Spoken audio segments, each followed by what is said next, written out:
자, 이제 다음에는 이인국 박사의 성격을 한번 살펴볼까요? 이인국 박사는 환자의 증세에 아울러서 경제적 능력을 진단하여 경제적 능력이 없는 환자는 돌려보내게 되죠. 이것으로 알 수 있는 이인국은 자신의 이익을 앞세우고 물질적인 부를 중시를 하는 모습으로 이인국 박사의 성격을 알 수 있죠. 그 다음 친일 행적으로 자, 어디로 연행이 됐나요?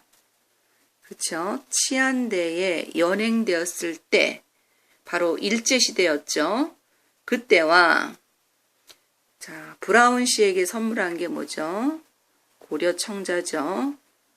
고려청자를 브라운 씨에게 선물할 때 자신의 행동을 반성하는 부분이 있을까 없을까요? 굉장히 뻔뻔하게 생각을 하죠. 식민지 백성이 벌 수 있겠어? 라고 뻔뻔하고 비양심적인 성격이 나와 있고요. 브라운 씨에게 고려청자를 선물할 때 사실은 우리나라 귀중한 문화재를 갖다 국외로 보낸다는 거에 대한 자책감이 전혀 없었죠. 자신의 행동을 반성을 안 하는 모습이 나오는데 비양심적이면서 자신만의 이익을 생각하는 이기적이고 반민족적인 성격이 드러나 있죠. 일제강점기에는 어떤 언어를 썼나요? 일본어를 쓰고요. 해방 후에는 힘 있는 사람 누군가요? 스텐코프, 바로 소련 장교죠. 스텐코프, 월남, 남한에 와서는요. 바로 미국 대사관 브라운 씨에게 아부하면서 살게 되죠. 자, 여기서 알 수 있는 이인국 박사는요. 시대의 흐름에 빠르게 적응하고 자, 뭐를 일삼을까요? 그때그때에 따라서 절개를 바꾸죠. 변절을 일삼는 어떤 사람?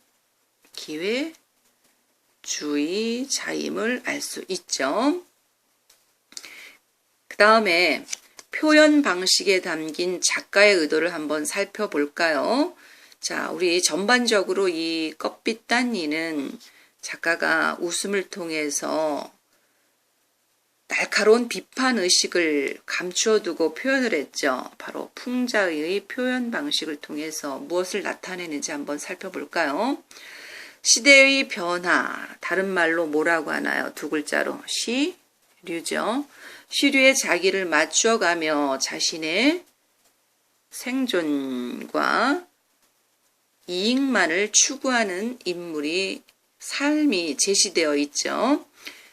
그 다음에 민족의 순환기마다 힘 있는 사람, 즉 권력에 아부하며 일제시대에는 일본인에게, 소련 군정기 때는 소련 장교에게 아부하며 부와 명예를 누리고 살아온 인물의 내면 심리를 사실적으로 그려냈죠. 이 소설에서는요.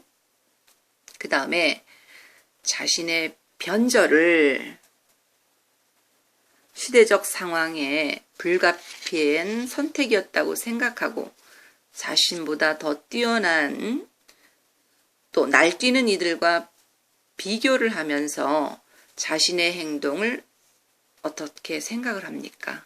정당화하죠. 이 정당화하는 모습이 반복적으로 제시가 됩니다. 그 다음에 브라운 씨의 방안을 가득 채운 우리나라 물건들 뭘까요? 골동품이죠. 어떤 것이 있었어요? 뭐 이조실록이나 대동야승, 즉 뭐 한적, 한문으로 된 책이나 고서, 옛날 책들이죠. 그 골동품에 묘사된 거 보면 이인국 박사와 같이 처세하는 이들이 굉장히 많음을 보여주죠. 자, 이것은 무엇을 의미합니까? 이것이 의미하는 것은 시류에 변신하며 출세와 이익을 추구하는 이기적이고 기회주의적 인물의 삶을 작가가 비판을 하죠. 삶을 비판을 하고요. 박사라고 지금 호칭을 붙이는데 사실은 박사로 대표되는 당시 지도층이 민족과 시대적 요구를 외면한 채 개인적인 안위만을 위해서 살아왔음을 비판을 하죠. 결국은 끊임없는 외세에 의해서 순환을 겪어온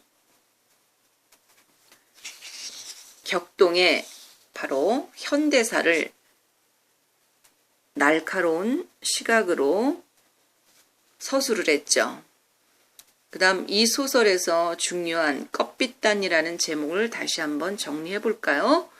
껍빗단이라는 제목은 시대의 거센 파도 속에서 변신을 거듭하며 이인국 박사겠죠. 자신의 안위, 자신의 안전에만 관심을 갖고 있죠. 또 이익만을 위해서 기회주의자로 살아온 이인국 박사의 삶을 작가가 풍자를 했죠. 자, 깝비단이라는 러시아 말도 아니고 캡틴이라는 영어 말도 아니고 일본어도 아닌 자, 이 세 개가 한꺼번에 복합적인 언어로 된 이 껍빗단이라는 제목을 통해서 이인국 박사가 사실은 이렇게 비판의 대상이 되고 풍자의 대상이 되는 인물을 통해서 캡틴, 최고라는 이름을 가지고 있지만 사실은 내면에 반어적인 이름을 명명을 해죠. 속으로 표현하고 온 거 뭐냐. 절대 캡틴이 될 수 없고 최고, 대장이 될 수 없는 그런 인물을 반어적으로 이름을 명명했다고 보시면 됩니다. 자, 그 다음에 회중시계, 액자, 석간신문, 소재의 의미와 역할을 한번 살펴볼까요? 목숨을 걸고 삶의 도피행을 같이 한 유일품, 그게 뭘까요? 그렇죠. 회중시계죠. 그 다음에 이거는 인생의 뭘까? 이인국 박사와 같이 했죠. 반려고요. 인생의 고난을 같이 한 역정을 보여주고 또 과거를 돌이켜보는 회상의 매개체 역할을 하죠. 그 다음에 액자는 어떤 의미를 가지고 있나요? 바로 액자죠. 내용은 국어 상용의 가라는 뜻이죠. 일제강점기에 적극적인 친일파로 살아왔음을 증명하고요. 석간신문은 38선 이북에 있을 때 유학 가서 소식이 끊긴 아들을 회상하는 뭘까요? 회상 매개체, 정확하게 하면 과거 회상 매개체가 되죠. 자, 껍빗단이의 구성 방식을 한번 살펴볼까요? 껍빗단이의 구성 방식은 자, 뭘까요? 순행적 구성 또는 입체적 구성이 되겠습니다. 그 다음에 이인국 박사가 감방을 벗어나서 응급실에서 일하게 된 계기는 뭐나요? 바로 전염병 때문에 감옥에서 나와서 의사로서의 병을 치료하죠. 그 다음에 이인국 박사가 보이지 않는 구속에서 완전히 벗어날 수 있는 계기가 무엇입니까?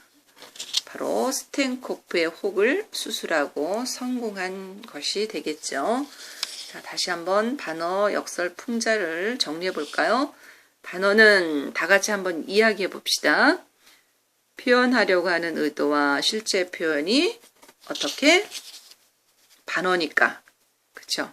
반대되는 표현을 말하고요. 역설은 겉으로 보면 명백히 앞뒤가 맞지 않은 거. 그렇죠. 모순되고 이치에 닿지 않는 듯한 표현 속에서 무엇을 담고 있어야 됩니까? 진실을 담고 있는 표현입니다. 그 다음에 풍자는 무엇입니까? 웃음을 자아내는 가운데에서 날카로운 비판 의식을 속에 감추어두는 표현 기법을 말하죠. 자, 이렇게 해서 껍빗단일을 모두 정리해 보았습니다.